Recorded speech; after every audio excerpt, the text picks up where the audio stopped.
All right, we'll go ahead and start. We released assignment 1 results this morning. It's earlier than usual, a day earlier than usual because we wanted to get ahead on some things. So make sure that you're reading the feedback that we've got in code posts. And also, I didn't announce it for the first assignment, assignment 0 in the honor section because there wasn't an issue, but we do allow one resubmission of one assignment towards the end of the semester. So if there's anything broken with it, get it fixed, and make sure that it's ready to go for your next phase. And then if we wait till the end of the semester, because if you have another bad assignment or whatever that's even worse, then you're going to want to use it on that one. We don't want you using it right away, basically. But we do allow one resubmission towards the end of the semester. All right, so let's make sure that this works. Yep, we're working. All right. Any questions? No? All right, so last time we covered basic CUD, create, update, and destroy. And I start with those again because it's really, you can only do it one way, right? You can insert stuff, delete stuff, and destroy, and delete, and update stuff. Oh, by the way, one other thing I should have showed you is that you can insert multiple things at once. So let's go ahead and insert into publisher name, just the name here, values. And then what you can do is you can open this up, and then as long as you put in multiple values here, I don't know, what, ABC and DEF, right? Then you can go ahead and insert as many multiple records all at once. And remember, the white space doesn't matter, so generally I go down to the next level here, and you can even argue that you should do that or something. Everything's indented and aligned, and so you can go ahead and execute that one. It should be all right. Values, come on, what's wrong with it? Multiple values. You don't like these then? Values. Maybe it doesn't like the other ones. You okay with? No, it's definitely not. It's okay with that. Okay, there we go. So I just had superfluous parentheses there, apparently. So I would actually prefer it looking like that. But you can actually insert multiple values at once. So in case you wanted to do that because you wanted to align everything or use block selection mode or something to insert a bunch of stuff, you can do it all at once and it'll insert both of those. So select everything from publisher, and you can see that A, B, C, and D, E, F are both in there right now. Okay. Generally, it will go in that order too. You can insert multiple values at once. That'll really help you with your test data, for example, so that you don't have to repeat insert into publisher, insert into publisher, insert into publisher. But of course, you can do that instead if you want to. Okay. With an update or delete, using it without a where clause, let's go ahead and zoom in a little bit more. If you use it without a where clause, it may affect every record in the table, right? That's why safe mode is on by default in MySQL Workbench. From the command line, if you were doing stuff from the command line, I think I do that in the pre-prepared videos, there is no safe mode, or safe mode is off by default. Later on, when you're working in Java, there is no safe mode, or safe mode is off by default.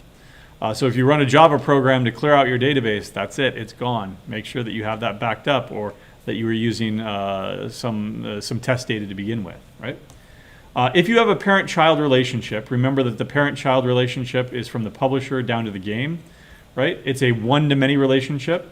The parent has to exist before you can create any child records. Likewise, if you're going in the reverse, that you're deleting things, then the children records must be deleted before the parent records. And this is so that you don't have orphaned records in your database, right? That's in a well-designed database, by the way. You can design a database poorly, in which there are no keys, there are no foreign keys, there are no constraints, there are no relations at all, right? They're just a bunch of tables. And now you're back in the world of flat files, right? But in a well-designed database, you will have these constraints. Right? The parent is the one, the child is the many, and this forms a one-to-many relationship. The child always has the foreign key. That's what makes them a child. It refers back to the parent. Okay? Style. You can break up your long lines. For example, if you want to select, let's go ahead and select everything. Select game ID, comma, publisher ID, comma, name as title. right? From game, right? That's kind of a long line, right? You can go ahead and break that up if you want to. In fact, you can use a beautifier to do it for you. If you want to beautify this, oh, come on, refresh because you lost your connection. There we go. Let's go ahead and beautify. Oh, wow. Okay. It was working before. Online SQL beautifier. And if in case you're wondering, there are uglifiers, things that will obfuscate code. You especially want that with JavaScript. Copy paste. Okay, format it for me. There we go. So their style guide says that all the keywords should be out unindented, all of the column names should be indented, and then the table name should be indented as well, and everything has it on its own line. So that's one way of doing it. We're not as long as you're consistent about it, we're good, right?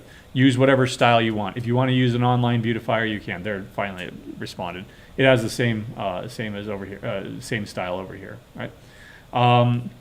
The other thing to realize is that the modern convention is to use all lowercase for SQL keywords. Save your pinky. If you go with the old school style of doing things, you're always holding down the shift button here, and then game ID, right? Publisher ID, et cetera, name as from, right? You're holding it down the entire time, or you're going back and forth on your caps lock there, right? So save your pinky, okay? You can, oh, it's still on, right? You can use a more vertical style instead of this. I'll go ahead and copy this over so that you have it as well. Vertical, beautified. Right? And I was mentioning that you can have uglifiers. And that's you do that with JavaScript because JavaScript's not compiled, and so you send it over the wire. Right, in a web page, it's being transmitted over the network, and so what you want to do is you want to compactify it, and so it takes away variable names. Your long variable names like publisher ID, it'll truncate that to A. It'll truncate the next variable name to B, C. It uses as small variable names as you can. It takes away all the white space that doesn't matter so that it's compact, and then it sends it over the wire, right? And so there are uglifiers out there that obfuscate your code for transmission, right? All right, so those are all of the observations from the basic CRUD. That's create, update, and destroy. The R of CRUD is going to be the retrieve, right? Let me put this back up into the other notes so that you have it, but I don't want it anymore messing up my stuff. All right, there, okay. All right, and we'll go ahead and get rid of it. Remember to start out with, you always need to use your database, right? And I've already done that. So let's talk about retrieve statements, select statements, okay? And we might actually have to come back and do some math here eventually. So you can do a blind select of all records and all columns. Right? We've been doing this just to check our work. Select star, that will select all of the records and all of the columns from game. Right? So we want to be a little bit more intentional here. Select only a subset of columns. Right? So select not everything, the star operator here, but say game ID and name from game. Now, if I select star from game, then I'm going to get game ID, name, and publisher ID, just like I got over here. But if I'm more intentional and I only want those two columns, then I have to name those two columns. And I only get those two columns. Now, publisher ID is not included. That's super important if you're sending, again, stuff over the wire. Especially in a real database system where a database might exist on one server and then your application exists on another server and then the user is on another server. You're going over the network from one place to another, and then back to two hops as well. And if you are at the other end, if you're not going to use the publisher ID, why are you wasting network bandwidth sending it over? Right? Now, this is a small database and it doesn't really matter, but a real database is going to have millions of records. In fact, you could be storing more than integers and doubles and varchars. You could be storing what are called blobs, binary large objects, right? In other words, you're storing an image, right? But if you just want the image metadata, like the creation date and the user or something like that, but you end up pulling over every single image over the wire, right? Not good, right? We'll talk about how to do that later, but basically the solution is to name only the columns that you want to have. The order of columns does not matter. You can go ahead and select name, comma, game ID from game. Right? And now I've switched those two columns. Name comes first and game ID comes second. Okay. You can use aliases. You can use an alias to rename the column in the result. It does not actually rename the column in the database. Right? So for example, name, that's not very descriptive. Let's go ahead and say name as game title. And now you see up here, the name column is now called game title. Right?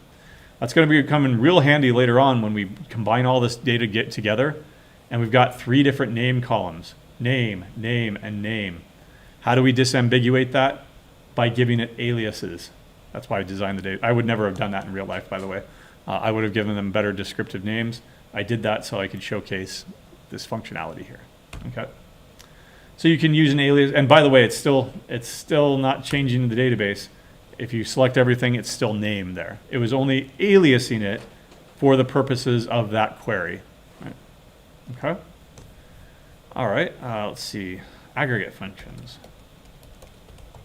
So the reason that I hold off on select statements for the last and do CUD statements, create, update, and destroy first, there's only one way of doing those. There are many ways that you can do a select statement, that you can process data directly on the database. One thing that you can do is you can use aggregate functions. So select a count of everything from game. Now this is an aggregate function. It's going to select everything, all the columns, but at the end of the day, it's going to put that into a function on the database server, counting up the number of records. There are 20 games in this database right now. Right? There is a perfect instance in which you would want to use a alias as number of games. Right? Isn't that so much better than that mysterious count star? Right? But it's also a descriptive name here. And also the original was not a real column, right? So let me put that back, but don't lose that one, right? Count star, that's not a real column. That's a column in the result. In SQL databases, there are more than just the tables that you create. There are temp tables. There are result tables. And you can create temp tables so that you can do a complex query here, store it in a temporary table that doesn't actually exist. It just exists in memory for this query. Do another one, have this table, and now you can combine the tables and process them all together to do really, really complicated stuff. All right, we're not going to get that complicated though. Some more aggregate functions would include min, max, and avg. All right, so select. The only ones that make sense here are going to be this publish year over in the availability table. So let's go ahead and find the oldest game. Right? So select what from availability. Right? So if I wanted to find the oldest game, that is the oldest publish year, which one of these aggregate functions would I want? Smallest, so min, right? Publish year from availability. And that's 1985. Right? What if I wanted the newest game? Newest max. All right? And that's going to be 2011. Right? It doesn't make much sense, but whatever. AVG of publish year from availability. The average of all the years that they were published is 2000. So there's my weighted gaming day, like 25 years ago. Right? Okay. All right. So AVG. Why are these in different colors? Don't ask me. That's my SQL Workbench. It is AVG, not AVE. It has no idea what AVE is. AVG is standard SQL. Okay. What would happen if you did this on a name in the game table?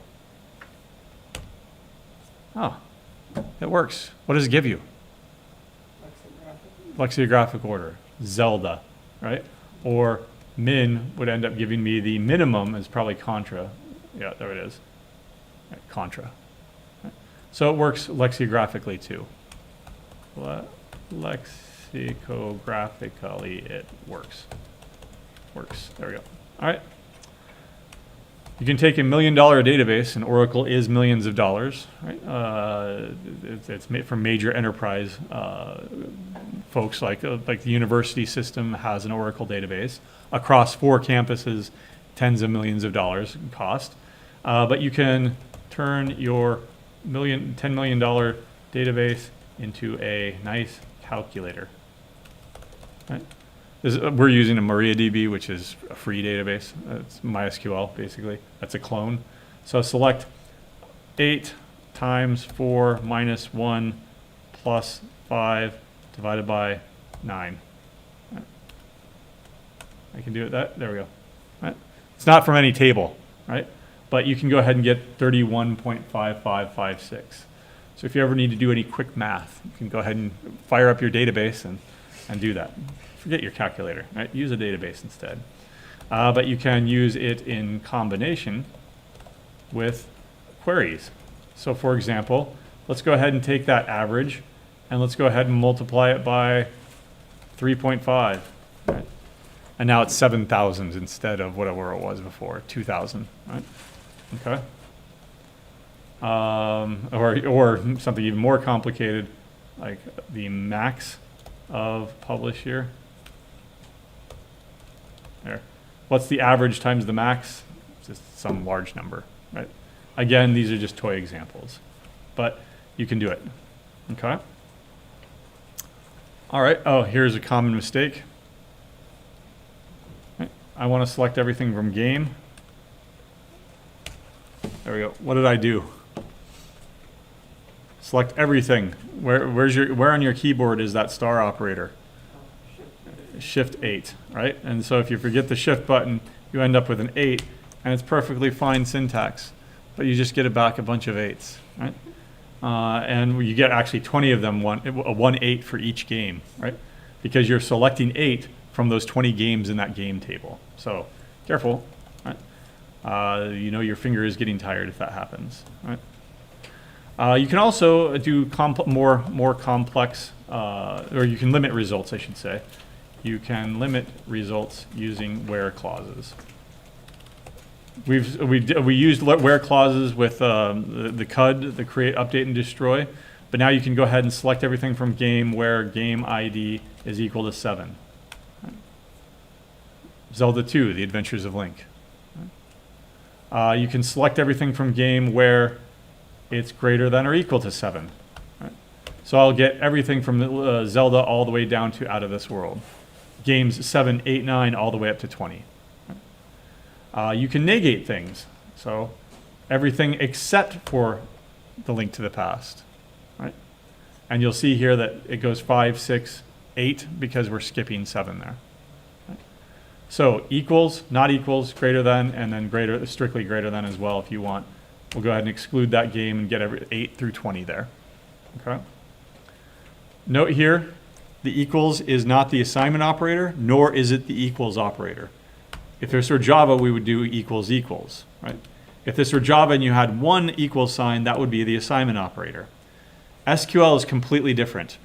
So remember, I think I talked about Python being more of a functional programming language.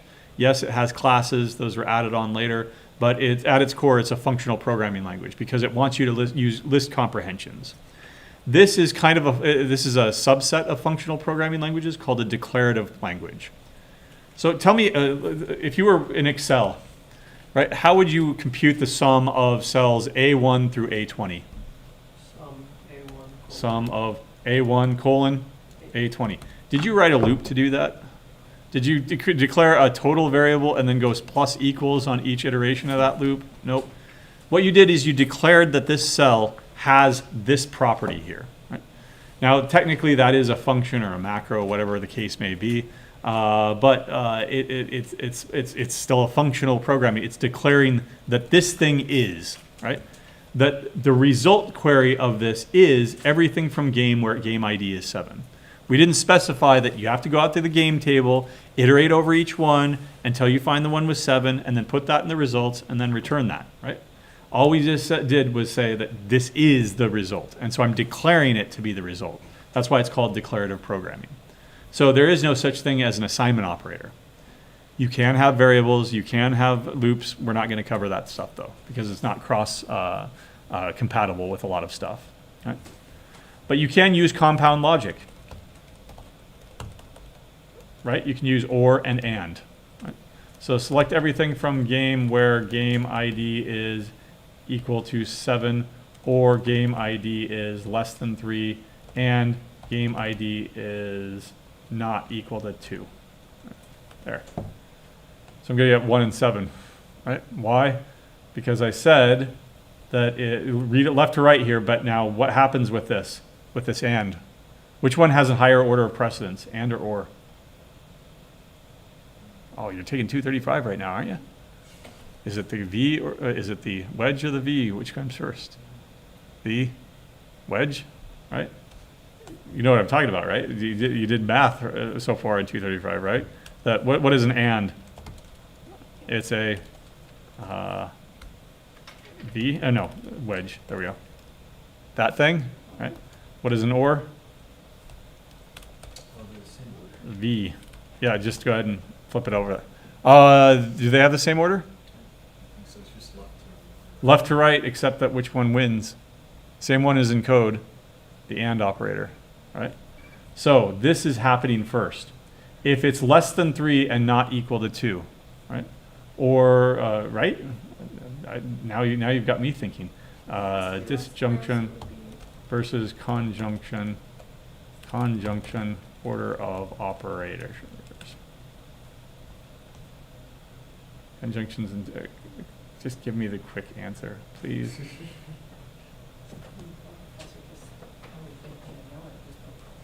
Come on.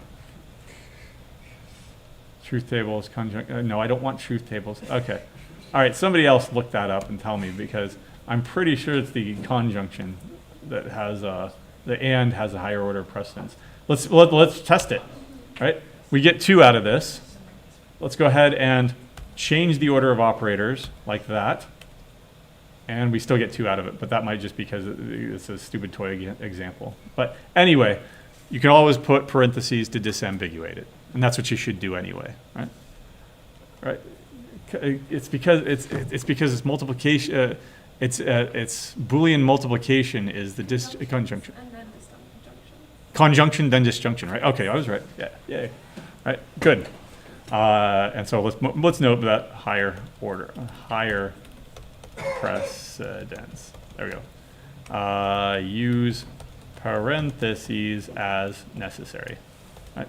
But otherwise, and or. We don't use the Sheffer strokes and the ampersands. We use the keyword or and, just like in Python. Okay. You can also do string matching. Let's do string matching here. Select star from game where name equal to portal 2. Still have not played it yet. Right. There we go. Portal 2. Now that's an equality there. You can, of course, go ahead and use lexicographic ordering, greater than or equal to portal 2. And I get everything that's after portal 2 because it begins with an S, a T, a Z, right? So you can use lexicographic, right? So everything is lexicographic. And like anything that matters in computer science, it is case sensitive, right? So what if I wanted, say, everything that is greater than or equal to A? All right, there we go. No, okay. Less than or equal to A. There we go. Why didn't I get anything? Lowercase comes first, right? Yeah. So in the lexicographic ordering in the ASCII text table, but what about all these games? They're all going to have proper names. Therefore, they're all uppercase letters. So I'm not going to get anything that is less than lowercase a. In fact, I'm not going to get anything that's less than or equal to lowercase c. Okay, that's... Do I have the case wrong? Z, right? That doesn't make any sense. Say what? Try capital Z. Capital Z? Yeah. I I like capital. Lowercase comes after uppercase. Yeah, lowercase comes after. So I should get everything there. So then, is it like Is it using one case? where it's? Is it case insensitive? It better not be. I'm gonna All we have is. Maybe it is. All right. try like Scribe. lowercase c or something. Game. Or lowercase- I'm not going to get the information out of that. All right, so Is there just no Case. games that start? Try like something in the middle, like lowercase m or something. yeah, all right, I'll do that. Lowercase m less than or equal to, Yeah. yeah, Yeah, I guess it's case insensitive. I'm getting G's and L's and C's. I don't think it There was matters no what, z or anything. like if it's capital or not. Yeah, Just- so it must be case insensitive. Yeah, on this, so case insensitive. Well, it doesn't make sense because what if I did this? This is definitely case sensitive. I'm not going to get portal 2 with a lowercase p. Is it like So lowercase a, then capital A is 1 and 2, and then this all has to do with what's called collation. All right, so check the collation. All right, so weird stuff might be happening here because of less than or equal to. And you'd have to probably check what collation this has been set up for. But certainly this is case sensitive right here, right? The strict equality, or less than or equal to, greater than or equal to.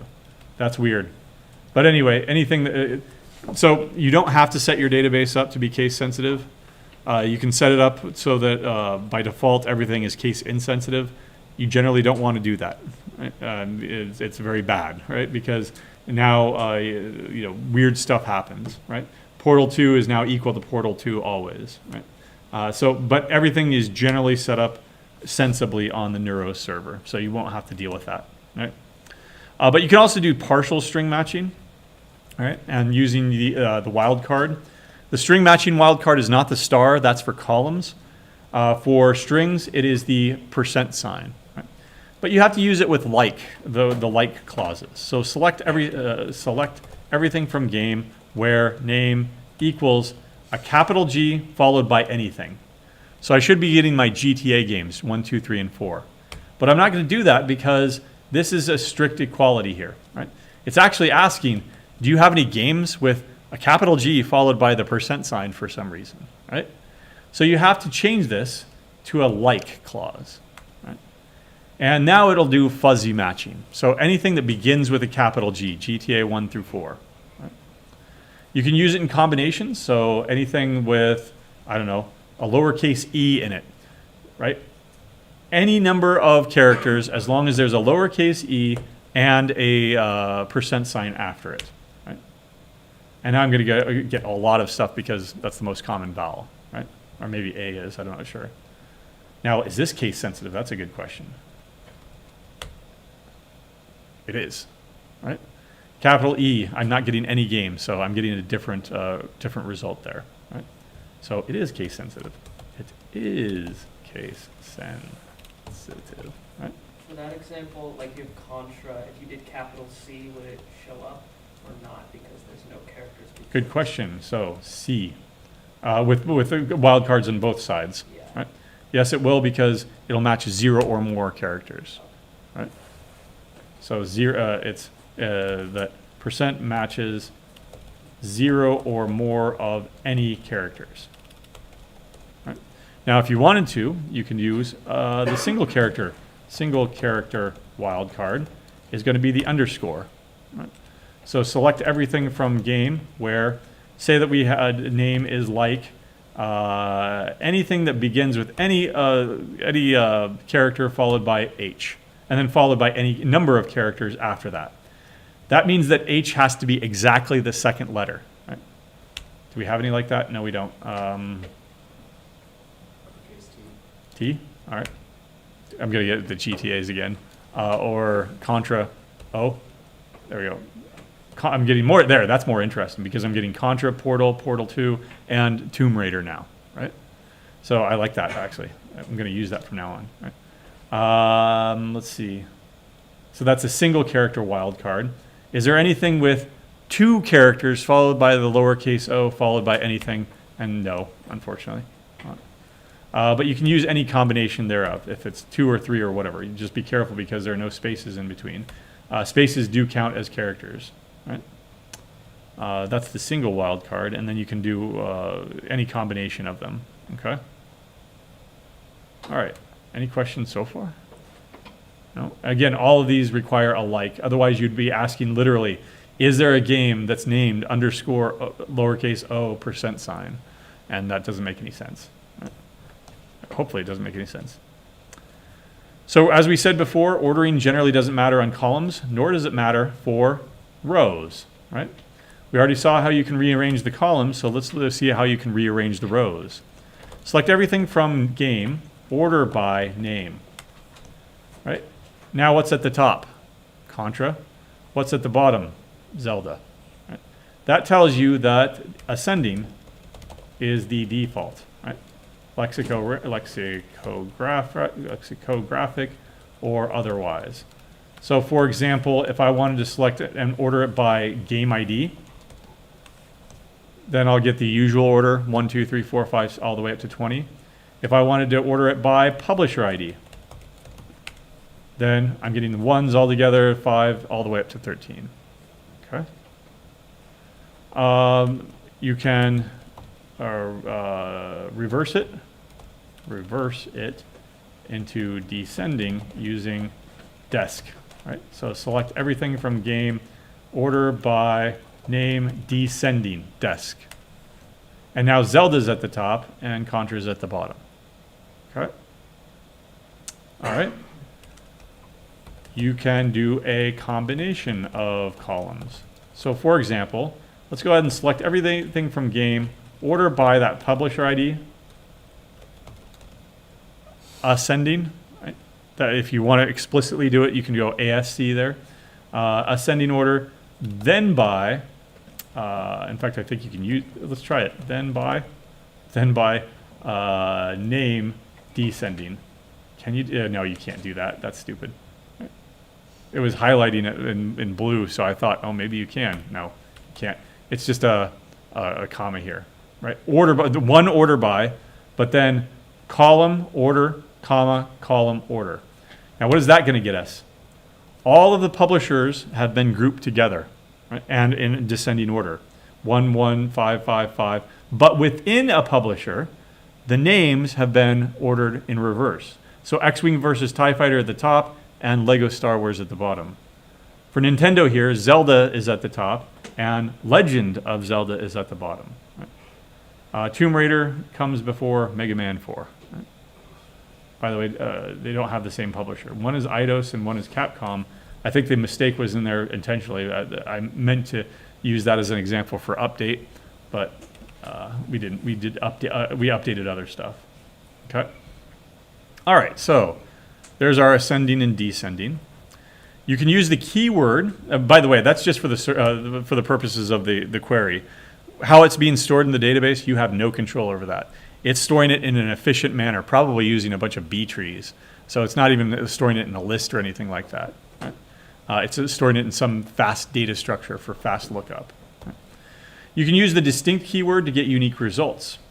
If I wanted to select everything from game, all right, let's just select the publisher ID. I'm going to get a whole bunch of duplicates. 11155 ... right? But if I say distinct publishers, then I'm only getting one copy of each. 11151618. Right? Over and over. Okay. You can use the in clause, right, to avoid complex disjunctions. Now for that, let's go ahead and look at some more math. Right? So let's get rid of this because we're not in logic anymore.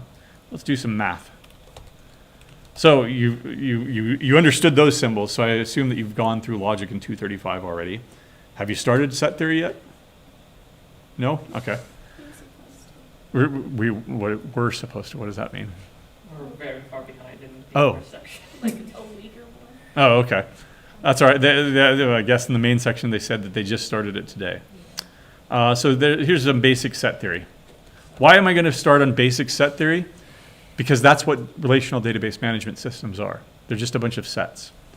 So one thing that you might see is set inclusion. Right? So for example, if I say that A is in the set A, right? How do I read that? This is read as the element A is in the set A. That's how you read that. There we go. All right. All right. So the thing on the left-hand side is an element. The thing on the right-hand side is a set. And then this thing means in, right? And if you're interested in the LaTeX there, you can go ahead and check it out when I post the notes. You can also have a not in A. There. So all you're doing is taking the in and then putting a slash through it, right? Not equals, okay? Anyway, you can do the same thing over here, okay? You can say select everything from game where game ID is equal to 3, or game ID is equal to 5, or game ID is greater than 17. Or not, no, let's equals, let's keep it simple, 17. Right? Or, that's a massive disjunction. Let's go ahead and just use the in clause. Select star from game where game ID is in 3, 5, 17. Right? And you get the same results. This ends up being a set here. This is the in clause, which is exactly like here in set theory. Right? So in SQL, you use the in keyword instead. Right? Also in SQL, you use parentheses instead of square brackets. Right? Usually you denote a set here in math, in discrete math, using square brackets. So A, B, C, right? Something like that. Square brackets are math, right? In math, you call those unordered collections because a set is unordered. In math, you also have tuples, right? You have, like, say, A, B, C. That's not the same thing. That is a tuple. A comes before B, B comes before C. Not like that over here in SQL. The order here doesn't matter. It's treating this as a set. The reason that you'd want to do something like this is select star from game where game ID is in, and then you can put anything in here that you want. You can hard code your set, or you can create another select statement, a nested select statement. Select publish game ID from game where publisher ID is greater than 7, let's say. Why are you complaining about that? No, you're not complaining. There we go. So you can have a nested query giving you a set, and then you can use that set in an in clause. Because what would you have to do if you used a series of disjunctions?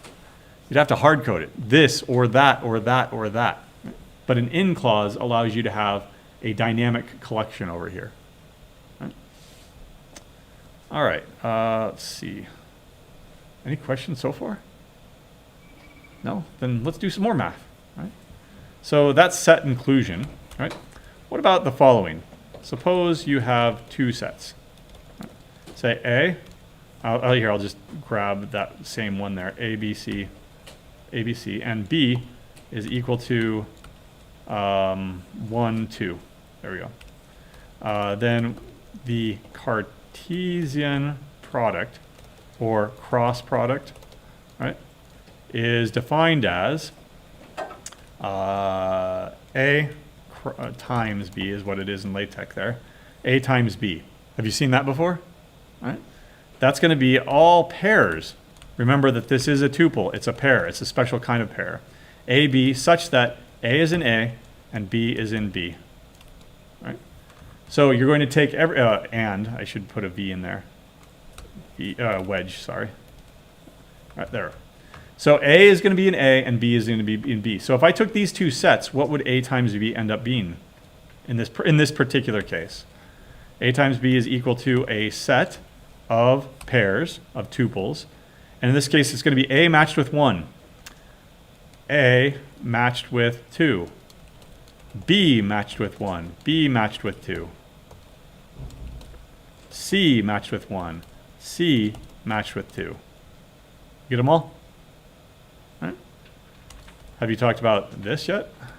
A. There we go. If I put vertical bars on either side, what is that doing? That's the cardinality. That's the size of the set. In this case, it's 3. Right? The size of the set B is going to be 2. What's the size of the Cartesian product or the cross product here? They're multiplying together, 3 times 2. Why? For each element over here, you match the element over here. Okay? So you're matching all those elements together. Okay? So in general, if A is equal to N, or the cardinality of A is equal to N, and the cardinality of B is equal to M, you have N C dot, let's say, C dot, M elements in A times B. All right, there we go. So imagine if you had, say, 20 elements over here in this set, and 20 elements over here in this set. How many elements do you have now? 400, right? Where do we have 20 elements over here? Select everything from game. 20 elements in the game. What if I joined it over here in my SQL? Join game G2, right? How many are there? Just predict. We're not going to count them. Actually, we can count them easily. How? That count aggregate? How many are there? 400. 20 times 20. Now, this is a small enough database. What if this was a real database with millions of elements or billions of elements? Right? Million times a million. How many of that? How many is that? Trillion? Right? Billion times a billion. What do we call them? Quintillion? Is that a quadrillion? Or is it quadrillion or quintillion? Quintillion comes before. All right. Right after trillion. Wolfram alpha. 10 to the 9 would be million, so billion times 10 to the billion. Or 9 would be, no, 6. 9 is billions, right? Yeah. There we go, 9. And what do we call that? Quintillion, okay, there we go. 1 quintillion. So, is that going to be reasonable? 1 quintillion elements coming out of your database. Nope, you're going to be sitting there for the next 20 years twiddling your thumbs hoping that it executes, right? So you do have to be careful here, right? With joins that we'll get to here. Probably, we don't have enough time to get to them. Instead, I'm going to show you something else mathematically, right? But same basic ideas here. What about projections in math? Basically, I'm covering the math that's required to understand this stuff. What about projections in math? Suppose you have a 3D cube and you project it down onto a 2D plane, right? What do you have? You have a what? A square. Right? Now it depends if it's at an angle or something, then it could be a trapezoid or something like that. But you have something that looks like this, if it's a nice projection, right? You're taking a 3-dimensional object and you're pressing it down onto 2 dimensions.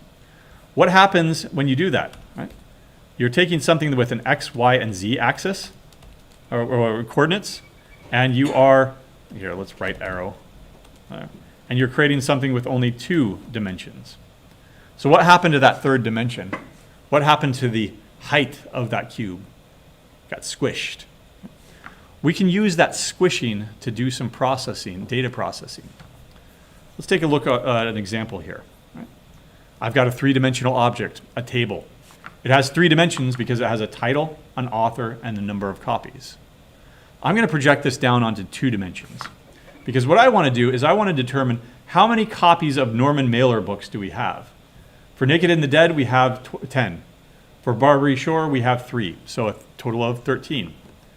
Douglas Adams books, we have 3 books. Each one has a copy, 4 copies, 2 copies, and 1 copy respectively, for a total of 7 copies. 13, 7, and Orson Scott Card here, he has 7, right? So 13, 7, and 7, that's what I want. I'm going to project it, the first step to projecting it down would be to group it. I'm going to group it by the author. Norman Mailer books are together, Douglas Adams books are together, Orson Scott Card books are together.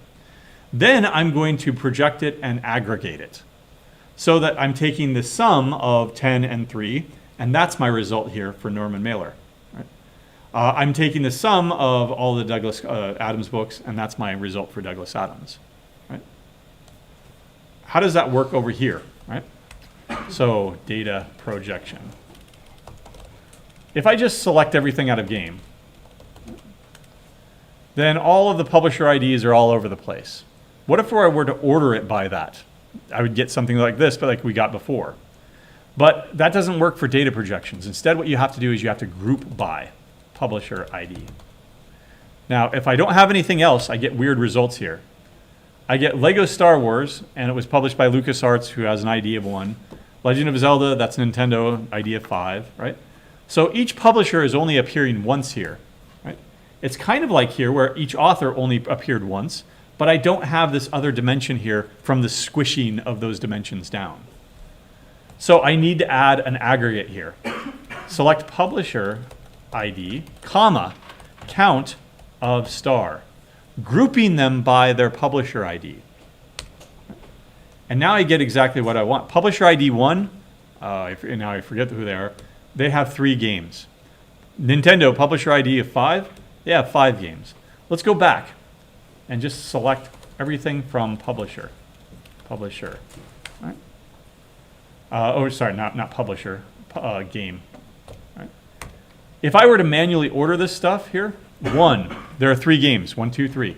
5, 1, 2, 3, 4, 5. 6 has 1, 2, 3, 4, 5, 4.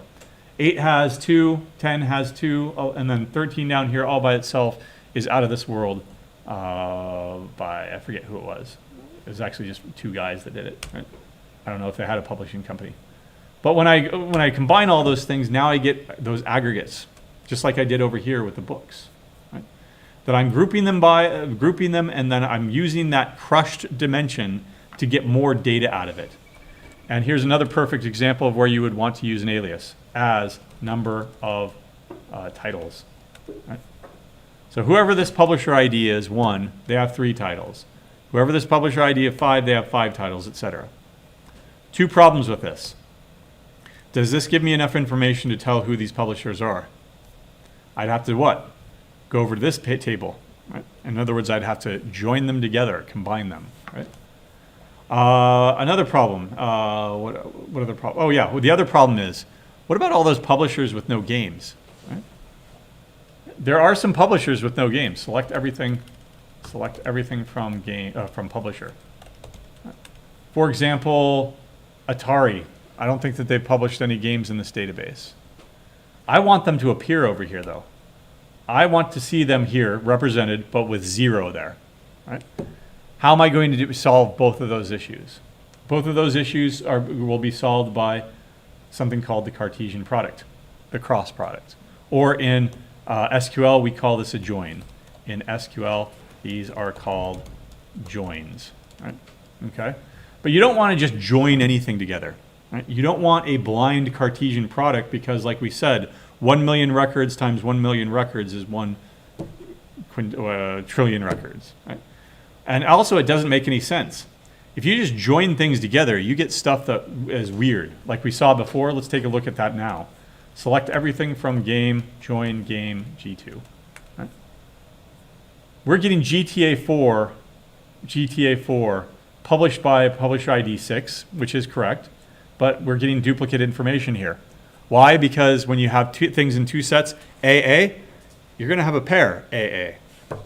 GTA 3 was also published by 6. That all makes sense. Legend of Zelda, they were published by Nintendo, not the same one as GTA. Who published the GTA series? Rockstar Games, right? So Rockstar Games must be 6, but it's also saying that Rockstar Games published Legend of Zelda. That doesn't make sense either, right? So you want to join these 2 in a very intentional way. What is the relationship between these 2 things? There's a parent and child here. The child is related to the parent if the publisher IDs end up matching. And that's what we want to focus on, right? That's how we want to join these together. But we'll do that on Monday. Remember, there's no Friday because of a writing seminar. So your design document is due this Friday. And like you said at the beginning of the class, there's no early stuff this week. There's an early thing next week, though. Right? You have to have a test case with CSV files for invoices and invoice items.